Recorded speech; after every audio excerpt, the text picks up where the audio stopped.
தமிழ்நாட்டுல வந்து அங்க டெல்லியில நீட் பிரச்சனை.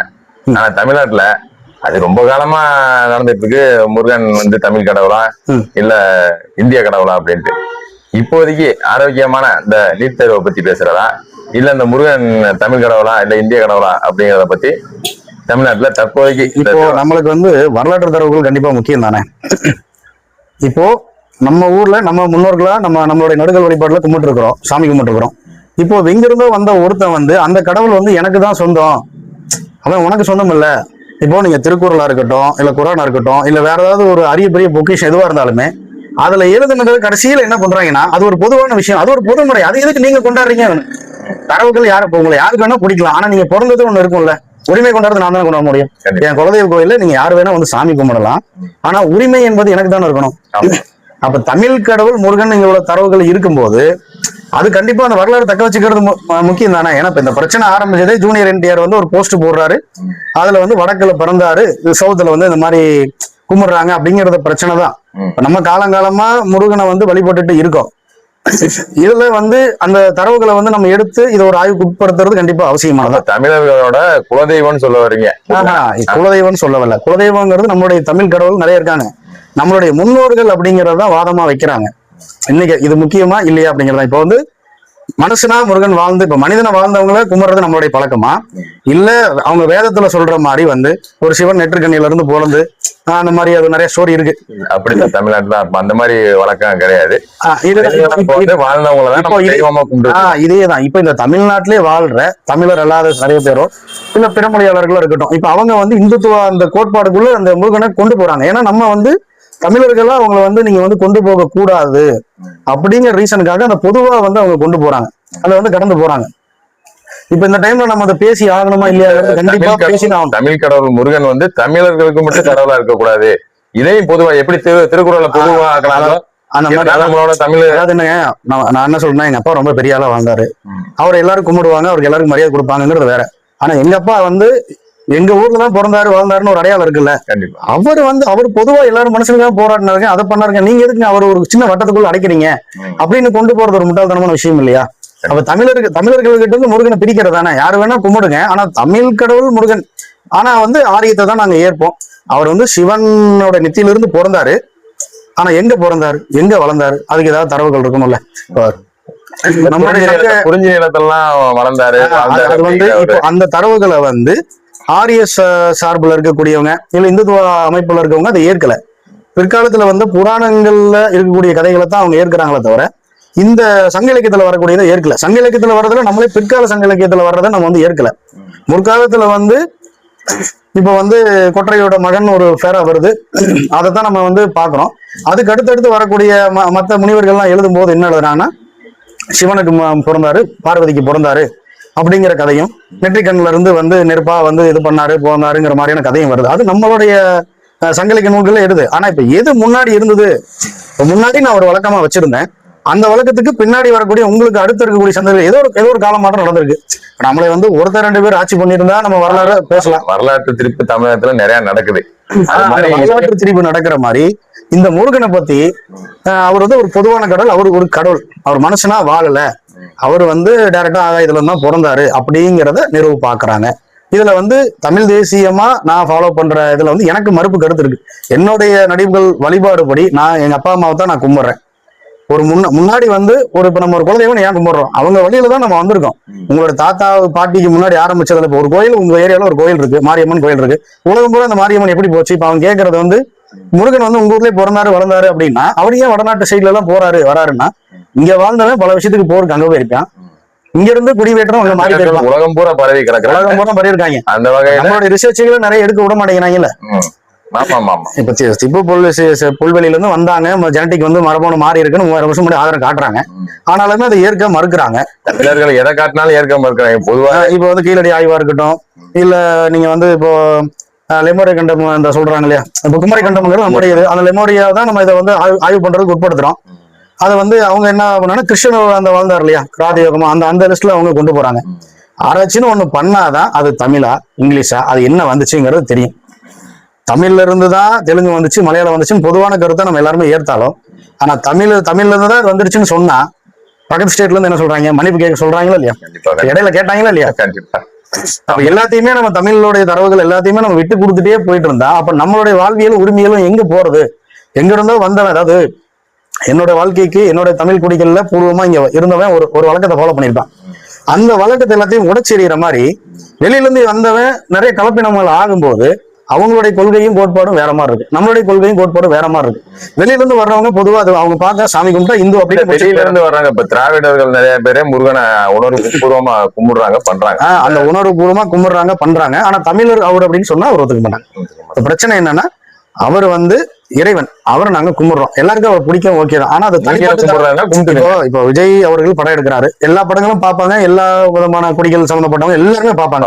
ஆனா உரிமைங்கிறது விஜயோட அப்பாவுக்கு தானே உரிமை இருக்கும், இல்ல அவர் தமிழ்நாட்டை சேர்ந்தவரும் தமிழ்நாட்டுக்கு தான் உரிமை இருக்கணும். அஜித் ரசிகர் கூட அதை பார்ப்பாங்க. நான் சொல்றேன். அப்ப அந்த மாதிரி முருகரை யாரு வேணா எங்க வேணா கும்பிடலாம். ஆனா வழிபடுறது அப்படிங்கிறது நம்மளுடைய உரிமை, நம்மளோட இதுதான் இங்க பிரச்சனை. இது பேசப்பட போனே ஒரு பிரச்சனை தான். இது என்னுடைய ஒரு ஆர்குமெண்ட். அது இப்போதைக்கு பேசலாமா கேள்வி. இப்போதைக்கு இந்த பிரச்சனைகள் நம்ம போயிட்டு இருந்தது, அந்த பிரச்சனையோட தொடர்ச்சியா போயிட்டு இருக்கு. இப்ப பேசலாம் அப்படின்னா இப்ப அதை டிபேட்டுக்கு உட்படுத்தி நிறைய பேர் அந்த காரணங்களை மறுக்கும் போதுதான் அந்த பிரச்சனை எடுத்து பேச வேண்டியதா இருக்கு. இந்த பேச்சு வரும்போது நம்ம இதை பேச வேண்டிய தேவையா இருக்கு. இல்லைன்னா நம்ம ஏன் இதை பேச போறோம்? இப்போ உங்க அப்பா நல்லவர் நீங்க சொல்றீங்க, இல்ல எங்க அப்பா வாழ்ந்தவர் இப்படி வாழலன்னு ஒருத்தன் பதிவு வைக்கிறானா, இருக்கிறோம்ல. அந்த டைம்ல பாத்து என் ஊர்ல விசேஷமா இருக்கு, அங்க இதுவா இருக்கு, அங்க ஒரு பிரச்சனையா இருக்கு, நான் அதை கடந்து போக முடியாதுல்ல. நீங்க ஒரு கடந்து போய் பல விஷயங்களும் நம்ம இழந்திருக்கோம், இனிமேலும் இழக்க கூடாது. இப்ப இப்படி ஒரு பிரச்சனையானதுனால இப்ப எங்கிட்ட கூட கேக்குறீங்க. நான் எந்த இயக்கத்தை சார்ந்தவனும் இல்ல, நான் ஒரு தனி மனிதன். வாழ்வியல் வரலாறு சம்பந்தப்பட்டதுல ஓரளவுக்கு எனக்கு ஒரு புரிதல் இருக்கு. அப்போ தமிழர எனக்கு ஒரு முருகன் மேல ஒரு இது இருக்கு. அப்ப நம்மளுடைய உணர்வுகளையும் இதையும் வேற பக்கம் டைவர்ட் பண்றவங்களும் நம்ம சும்மா விட முடியாது இல்லையா? எல்லாத்தையும் விட்டு தான் நம்ம இந்த நிலைமைக்கு வரோம். இன்னைக்கு நம்மளுடைய கலாச்சாரம், நம்மளுடைய வாழ்வியல எல்லாமே தப்புங்கிறான். இப்போ நீங்க இந்தியான்னு எடுத்துக்கிறீங்க, நம்ம இந்தியனா நம்ம பார்க்க முடியாது. வெளிநாட்டுக்கு போனா தான் நம்ம இந்தியனா பார்க்கணும்.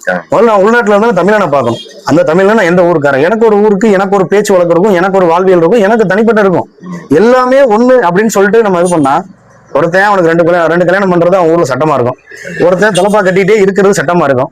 ஆர்மியில எல்லாரும் ஷேவ் பண்ணணும் பொது சட்டமா இருந்தாலும் ஒரு சிலர் ஷேவ் பண்ணக்கூடாதுங்கிற சட்டம் இருக்கும். இப்ப போராட்டத்திலே கத்தியோட ஒரு குரூப் வந்தாங்க, இதே கத்தியோட நீங்க தமிழ்நாட்டுல போக முடியுமா? போக முடியாது கண்டிப்பா. அப்ப அவங்களுக்குன்னு பேச்சு வழக்கு, அவங்களுடைய வாழ்வியல் வரலாறையும் அவங்க தக்க வச்சுக்கிறாங்க. நம்ம மட்டும் தமிழர்களை மட்டுமே முட்டாளாவே இருக்கணும், எந்ததையும் பேசக்கூடாது. அப்படி ஏதாவது பேசினாலுமே நம்மகிட்ட என்னன்னா வாழ்வியல் ரீதியான எவிடன்ஸ் தான் இருக்கே தவிர அதிகாரப்பூர்வமான அறிவுகளையும் ஆராய்ச்சி பண்ணா தானே இருக்கும். யாழ்ப்பாணத்துல இருக்கிற லைப்ரரி அழிச்ச மாதிரி எல்லா பிரச்சனையுமே இழுத்து என்ன காரணம் நினைக்கிறேன் இப்ப? அதாவது என்ன காரணம்னா, நான் உங்க ஊருக்கு வரேன், ஒரு பொழப்பு தேடி வரேன். நாளைக்கு உங்க ஊர்ல இருக்கக்கூடியவங்க என்ன வெளியேற்றிடுவாங்க, என்ன இருந்தாலும் வெளியூர்காரன் சொல்லுவீங்களா? கண்டிப்பா. அப்ப நான் உங்க ஊர்ல கல்யாணம் பண்ணுவேன், நான் அதிகாரத்துக்கு வருவேன். உங்களுக்கு தலைமுறையானாலும் நீங்க எந்த ஊரு அப்படிங்கிறத இப்போ நான் அதிகாரத்துக்கு வருவேன். அதிகாரத்துக்கு வந்தா என்னைய நான் தக்க வச்சுக்கிறதுக்காக நான் வரலாறு எல்லாத்தையும் மாத்துவேன். உங்களுக்கு ஒரு குலதெய்வ கோயில் இருக்கும், அது என் கோயில் சொல்லுவேன். நான் சட்டத்துல இருக்கேன், அதிகாரத்துல இருக்கேன், என்னை நீங்க திருப்பி கேள்வி கேட்க முடியாது. அதுதான் பிரச்சனை. அப்படி இருக்கும்போது ஒரு 1000-2000 வருஷம் கடந்ததுக்கு அப்புறம் வரலாறு எது கோயில் யாருன்னு கேட்டா அவங்களுக்கு தான் சொல்லுவாங்க. எழுதியிருக்கிறது யாரும் அவங்களும் சொல்லுவாங்க. நம்ம ஒடுக்கப்பட்ட மக்கள் ஆயிடுவோம். நம்ம கிட்ட திறம்பட எல்லாமே இருந்திருந்தாலுமே நம்ம ஒரு குறிப்பிட்ட காலத்துக்கு அப்புறம் அடிமையா மாறி பல்வேறு ஊர்ல இருக்கிறவன், பல்வேறு நாட்டுல இருக்கிறவங்க இங்க நம்ம தமிழ்நாட்டுல இருக்கிற வளங்களை, இந்தியாவில் இருக்கிற வளங்களை எல்லாம் கொள்ளையடிச்சு எல்லாத்தையும் பண்ணி நம்ம பொருளாதாரத்திலையும் அதிகாரத்திலையும் வலிமை பெறும் போது தமிழர் சிறுபான்மை ஆயிரும். எல்லாமே துரோகிகளா மாறிடுறாங்க. இப்போ நம்மளுடைய வாழ்வியல் எப்படி இருந்தது? எல்லாருமே விவசாயம் பண்ணோம், விவசாயம் பண்ணது எல்லா கூடயும் விவசாயம் மட்டும் தான் பண்ணியிருப்போம். விவசாயம் பண்ணோம், தற்சார் பொருளாதாரத்தை ஈட்டணும், நம்மளுக்கு வேணுங்கிற சாப்பாடு என்னன்னா அப்ப இன்னொருத்தன்ட்ட பணங்கிற விஷயமே தேவைப்படாம இருந்தது. அப்ப பணங்கிற விஷயத்தை எவனோ ஒருத்தன் கொண்டு நம்மகிட்ட இருக்கிற நிலத்தை பிடிங்கி நம்மகிட்ட இருக்கிற இதெல்லாம் பண்ணி இப்ப விவசாயத்துக்கு விலையெல்லாம் போடுறது எதுக்கு? எல்லாமே அழிக்கிறது எதுக்கு? இந்த பொருளாதாரத்தை நீ மாத்தணும். நீ பேஸ்ட்ல பல்லு, அதாவது நீ வேப்ப மூச்சில பல்லு வலிக்கிட்டு வந்தனா கோல்கேட் கம்பெனி உள்ள வராம இருந்த வரலாறு எப்படி இருந்தது அந்த மாதிரிதான். அவனே சாம்பல்ல விளக்காதன்னு சொன்னா நம்ம பண்ண தவறு அவன் பண்ணா சரி. அதேதான் இங்க எல்லா வரலாறுகளையும் திரிவை ஏற்படுத்துவாங்க. ஏன்னா இதுக்கு மெயின் காரணமே சினிமா தாங்க. இப்போ நம்மளுடைய தமிழ் மக்கள் எல்லாமே சினிமாவில மட்டுமே மூழ்கி இருக்காங்க. திரையில எந்த விஷயம் வருதோ அது உண்மை நினைச்சுக்கிறாங்க. அதுல ஒருத்தர் துப்பாக்கியில சுட்டு செத்துட்டானா ஐயோன்னு அழுகுறாங்க.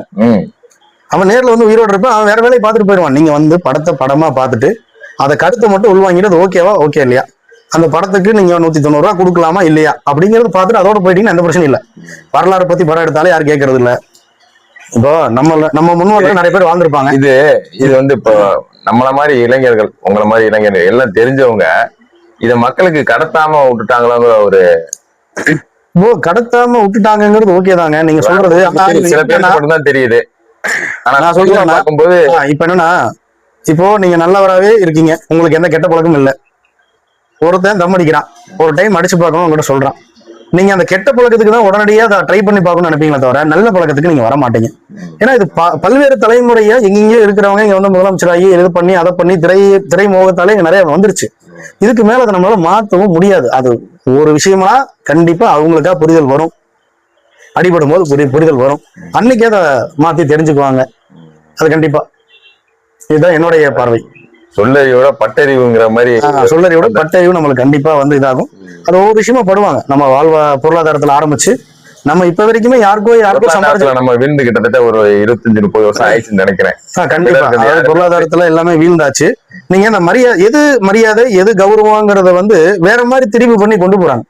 ஒரு பெண் வந்து உடை அணியணும் அப்படின்னா நம்ம உடல் அங்கங்களை மறைக்கத்தான் நம்ம உடல் ஒரு உடை அணிகிறோம் அப்படிங்கிறதே தாண்டி இன்னைக்கு நீங்க இது வரைக்கும் ட்ரெஸ் போட்டாதான் அது நீங்க உங்களுக்கான மரியாதை அப்படிங்கிற அளவுக்கு திரும்பி கொண்டு வந்துட்டாங்க.